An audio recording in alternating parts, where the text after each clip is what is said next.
प्यारे विद्यार्थियों, मैं डॉक्टर मोहनलाल खटीक, सहायक आचार्य राजेश पायलट, राजकीय महाविद्यालय लालसोट,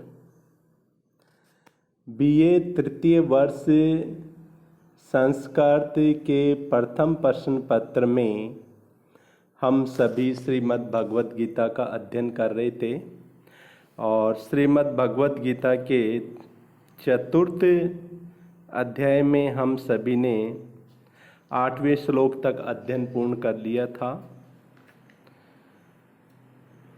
इन 8 श्लोकों में श्री कृष्ण अर्जुन को उपदेश दे रहे थे कि ये जो योग का ज्ञान है मैंने विवस्वान को दिया पूर्व में, विवस्वान ने यह ज्ञान मनु को दिया और मनु ने इक्ष्वाकु को दिया और अनवरत परंपरा में इस ज्ञान को सभी राज ऋषियों ने प्राप्त किया।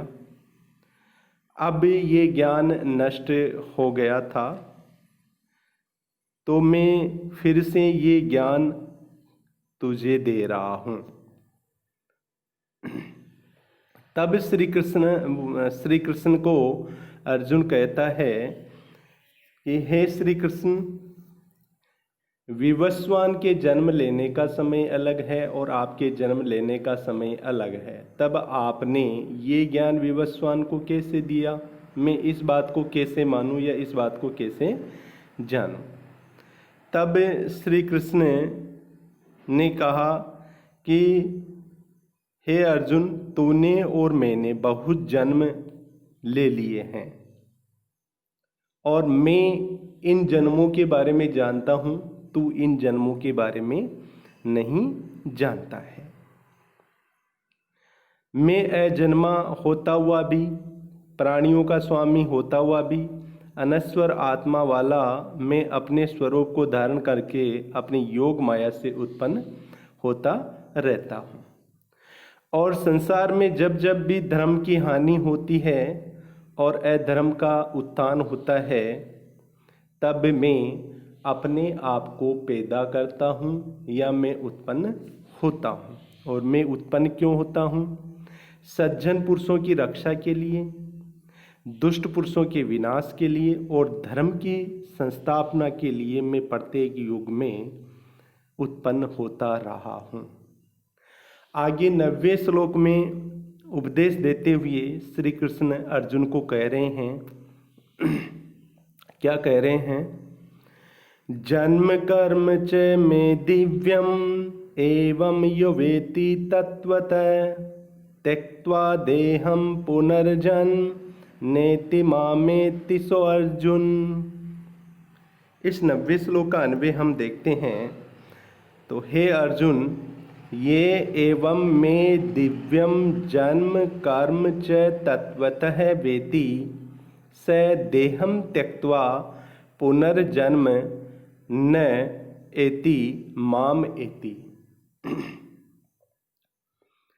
श्री कृष्ण कह रहे हैं कि हे अर्जुन, ये अर्थात जो पुरुष एवं इस प्रकार मैं अर्थात मेरे दिव्य जन्म अर्थात दिव्य जन्म का च दिव्य जन्म का कर्म च और कर्म का और कर्म को, जो पुरुष इस प्रकार मेरे दिव्य जन्म और कर्म को तत्वतः अर्थात तत्वपूर्वक, तत्वतः अर्थात तत्वपूर्वक, वेति अर्थात जानता है, स देहम त्यक्त्वा वह अपने शरीर का त्याग करके या अपने देह का त्याग करके पुनर्जन्म न एति अर्थात पुनर्जन्म को प्राप्त नहीं होता है, माम एति अर्थात मुझको ही प्राप्त होता है, वह मुझे ही प्राप्त करता है।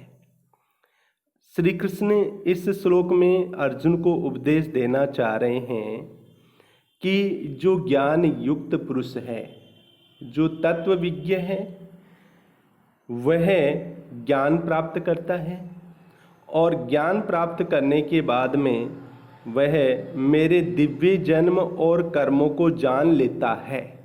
दिव्य जन्म और कर्मों को जान लेता है और उसी प्रकार से आचरण करता है, कर्मों के बंधन में नहीं बंधता है।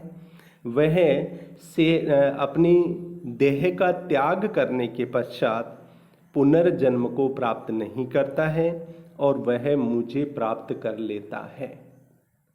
और जो मेरे जन्म और कर्मों के बारे में न जान करके अज्ञानी रहता है और उसी के प्रकार आचरण नहीं करता है, वह कर्मों के बंधन में बंधा हुआ रहता है।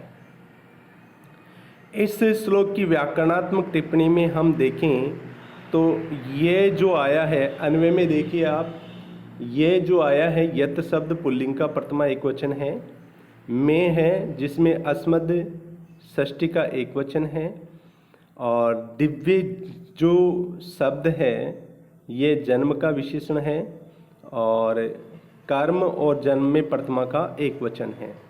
वेति में विद धातु से लट लकार प्रथमा का एकवचन है। देहम में द्वितीय का एकवचन है। स में तत् शब्द पुल्लिंग प्रथमा का एकवचन है। और त्यक्त्वा में त्यज धातु से त्वा पढ़ते हैं। त्यज धातु से कौन सा पढ़ते हैं? त्वा पढ़ते हैं। और इस पद्य में श्री कृष्ण ने वेदों में जो पुनर्जन्म की बात कही गई है, वेदों में जो पुनर्जन्म की बात कही गई है, इस सिद्धांत की पुष्टि की है। श्री कृष्ण ने इस श्लोक में पुनर्जन्म के सिद्धांत की पुष्टि की है कि पुनर्जन्म होता है, लेकिन कैसे व्यक्तियों का पुनर्जन्म होता है? जो कर्मों के बंधन में बंधे हुए रहते हैं, उनका पुनर्जन्म होता है।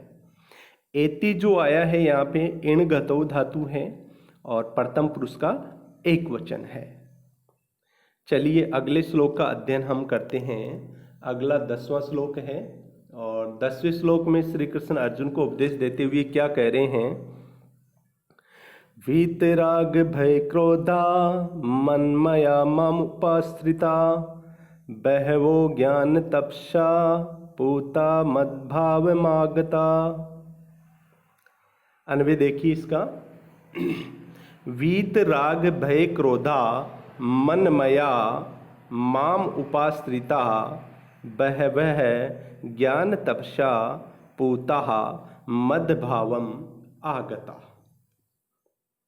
वीत राग भय क्रोधा अर्थात जिस पुरुष के अंदर से राग भय और क्रोध दूर हो गए हैं, अर्थात नष्ट हो गए हैं, जिस पुरुष के अंदर से राग भय और क्रोध नष्ट हो गए हैं। मनमया मुझ में स्थित, मुझ में स्थित यानी जिन पुरुषों के राग भय और क्रोध नष्ट हो गए हैं, वो मुझ में स्थित माम उपाश्रिता, मुझ पर ही आश्रित रहते हैं, मुझ पर ही आश्रित रहते हैं। माम उपाश्रिता अर्थात मेरा ही आश्रय प्राप्त करते हैं। मुझ में स्थित रहते हुए वे मेरा ही आश्रय प्राप्त करते हैं। बहवः अर्थात अनेक, ज्ञान तपसा अर्थात ज्ञान रूपी तप के द्वारा, पूता अर्थात पवित्र हुए, ज्ञान रूपी तप के द्वारा पवित्र हुए, मद भावम आगता अर्थात मेरे भाव रूप को ही प्राप्त हो गए। वे लोग क्या हो गए? मेरे ही भाव रूप को प्राप्त हो गए या मुझको ही प्राप्त हो गए। अर्थात जिनका अनुराग भय और क्रोध नष्ट हो चुका है, जो सदा मुझ में ही लीन एवं मुझ पर ही आश्रित हैं, ऐसे अनेक पुरुष ज्ञान रूपी तप से पवित्र हुए मेरे ही स्वरूप को प्राप्त हो गए हैं। अर्थात इस श्लोक में श्री कृष्ण ये बताना चाह रहे हैं कि राग भय और जो क्रोध हैं, ये लोगों के महान शत्रु है। ये लोगों को कर्मों के बंधन में बंधे हुए रखा करते हैं। यानी इनकी वजह से व्यक्ति कर्मों के बंधन से छूटता नहीं है। और जिस व्यक्ति में इन तीनों का ही नाश हो जाता है, ये तीनों ही नष्ट हो जाते हैं, तो वह ज्ञान की प्राप्ति करने लग जाता है। क्योंकि ज्ञान की प्राप्ति भी कौन करता है? तत्व विज्ञ भी कौन होता है? तात्विक ज्ञान की प्राप्ति भी कौन कर सकता है? जिसके अंदर राग, भय और क्रोध नहीं है। और ज्ञान प्राप्त करने के बाद में इन तीनों से दूर रहते हुए वह कर्म करता है तो कर्मों के बंधन से छूट जाता है। और ऐसा व्यक्ति मुझ में ही आश्रित रहता है, मुझ में ही आश्रित रहता है और अंत में मुझको ही प्राप्त हो जाता है। इस श्लोक की व्याकरणात्मक टिप्पणी में अगर आप देखते हैं तो वीत राग भय क्रोधः, इसका है वीतः रागः भयम क्रोधः येषां ते, अर्थात जिन व्यक्तियों में राग, भय और क्रोध नष्ट हो गए हैं या रीत चुके हैं। ये जो शब्द है प्रथमा का बहुवचन शब्द है। मनमया में भी प्रथमा का बहुवचन है। माम यहाँ पर द्वितीया का एक वचन है अस्मत् शब्द। उपाश्रिता में उप और आ उपसर्ग पूर्वक स्त्री धातु से तय प्रत्यय आया है। ज्ञान तपसा, ज्ञानस्य तप है, ज्ञान तप है, और तेन ज्ञान तपसा, अर्थात ज्ञानस्य तप है यानी ज्ञान का तप, षष्ठी तत्पुरुष है, और ज्ञान तप है बना। और ज्ञान तप में अगर आप तृतीय विभक्ति करते हैं तो शब्द बनता है ज्ञान तपसा। शब्द क्या बनता है? ज्ञान तपसा। पूतः में बहुवचन है प्रथमा का, और पुय्ये धातु से तय प्रत्यय आया है। आगता में आ उपसर्ग पूर्वक गम धातु से तय प्रत्यय है और प्रथमा का बहुवचन है। चलिए अगले 11वें श्लोक का अध्ययन करते हैं।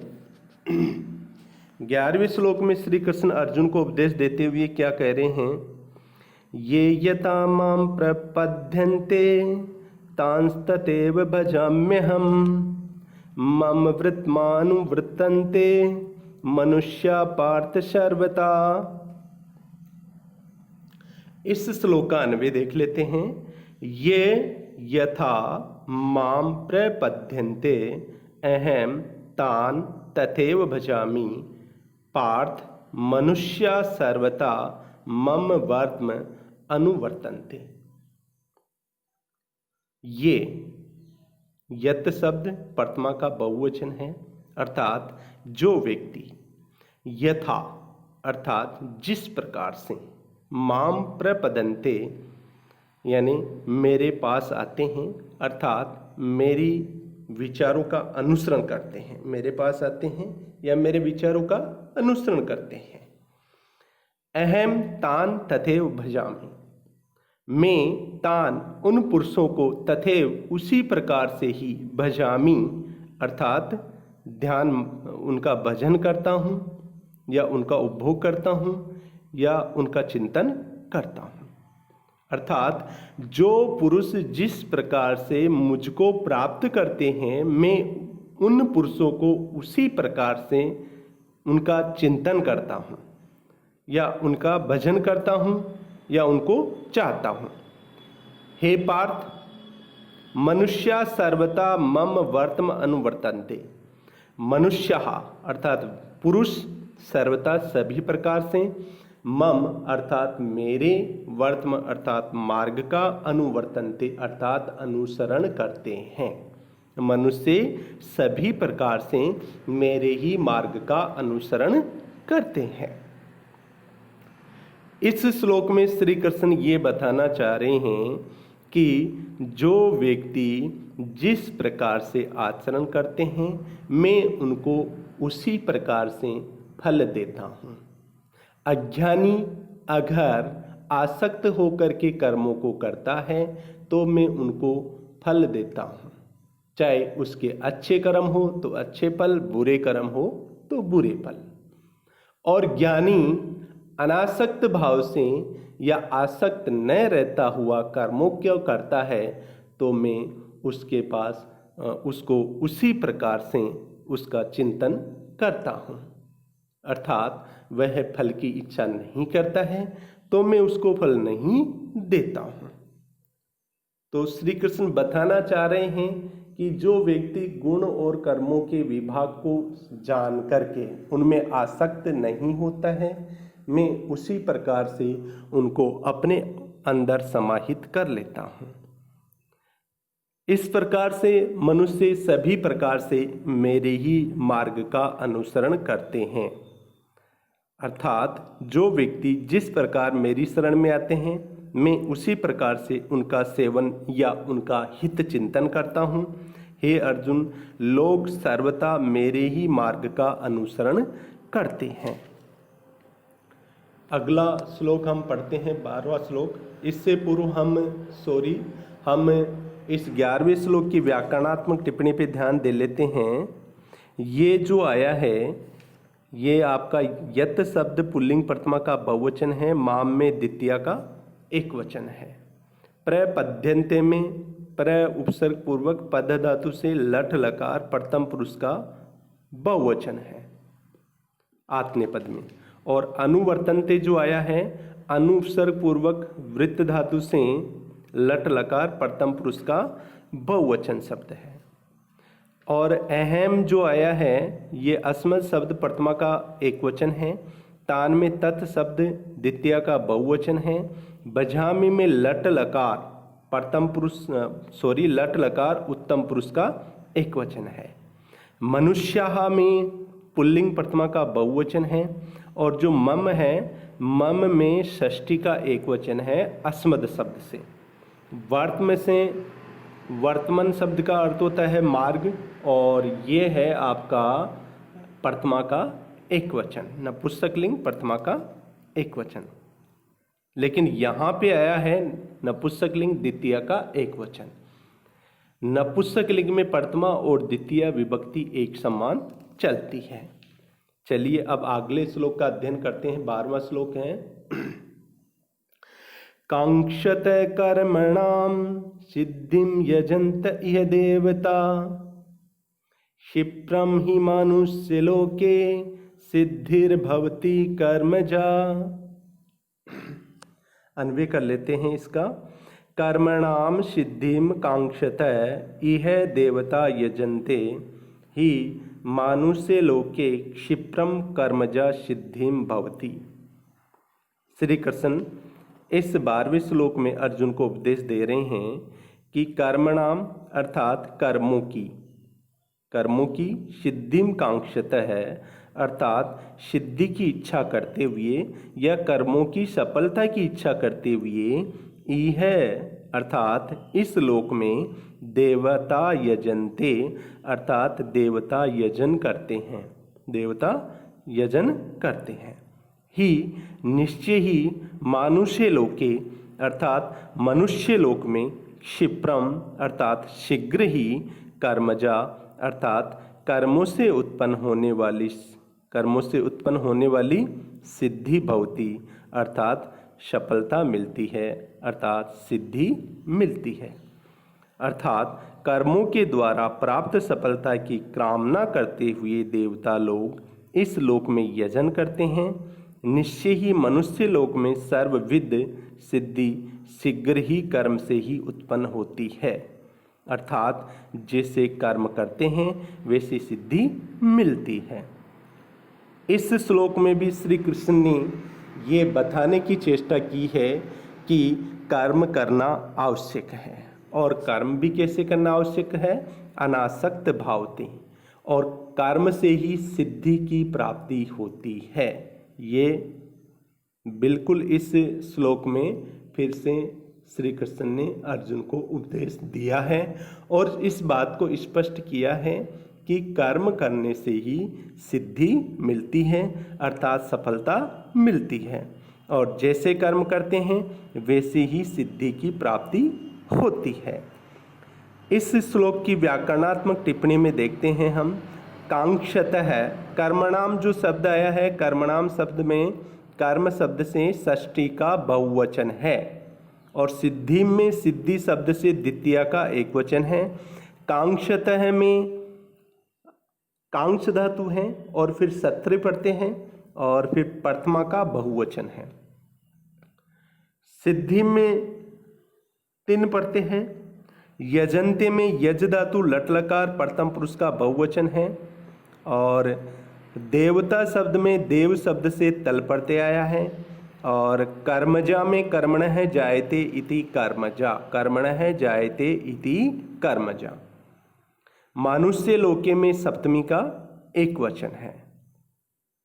भवति में भू धातु लट लकार प्रथम पुरुष का एक वचन आया है। चलिए आज का दिन यही समाप्त करते हैं। धन्यवाद।